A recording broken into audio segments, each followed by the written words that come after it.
C'était il y a un siècle. Ce novembre 1920, la Grande Guerre est achevée depuis 2 ans.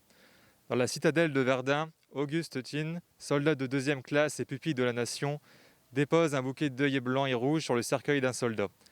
Un parmi tous les combattants des Flandres, de l'Artois, de la Somme, du chemin des Dames, de Lorraine, de la Meuse. Un de ces braves, un des poilus qui participa à une interminable guerre.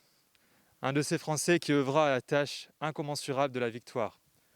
Un parmi des milliers qui est devenu le soldat inconnu. Le 11 novembre 1920, le peuple de France l'accompagne solennellement sous les voûtes de l'Arc de Triomphe.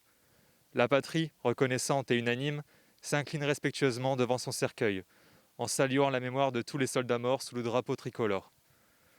Quelques mois plus tard, il était inhumé. Depuis 1923, la flamme du souvenir veille nuit et jour sur la tombe. Chaque soir, elle est ravivée, pour que jamais ne s'éteigne la mémoire. La sépulture du soldat inconnu est devenue le lieu du recueillement national et le tombeau symbolique de tous ceux qui donnent leur vie pour la France. Cet anonyme représente chacun de nos morts et tous nos morts en même temps. Cette mémoire vit également dans chacune de nos communes, dans chaque ville et village de France, dans chacun de nos monuments aux morts, dans chacun des cimetières, dans nos mémoires familiales. Elle vit dans l'œuvre de Maurice Genevoix, qui entre aujourd'hui au Panthéon. Le président de la République l'a souhaité en l'honneur du peuple de 14-18. Maurice Genevoix n'entre pas seul dans le temple de la nation. Il y entre en soldat des éparges, en écrivain et en porte-étendard de ceux de 14. Il y entre avec ses millions de frères d'armes, ceux dont il a immortalisé le souvenir, l'héroïsme et les souffrances. Il y entre avec toute la société, de la première ligne à l'arrière, mobilisée face à l'adversité et qui a tenu avec une admirable endurance.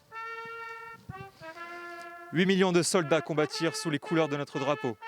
Aucun d'entre eux ne revint totalement indemne. Des centaines de milliers furent blessés dans leur chair comme dans leur âme. 1 400 000 tombèrent au champ d'honneur. Nous ne les oublions pas. Inlassablement, nous les honorons. Chaque 11 novembre, la Nation rend également un hommage solennel à tous les morts pour la France, ceux d'hier et ceux d'aujourd'hui. Chaque année, nous rappelons leurs noms. Chaque 11 novembre est un moment d'unité nationale et de cohésion autour de ceux qui donnent leur vie pour la France, de ceux qui la servent avec dévouement et courage.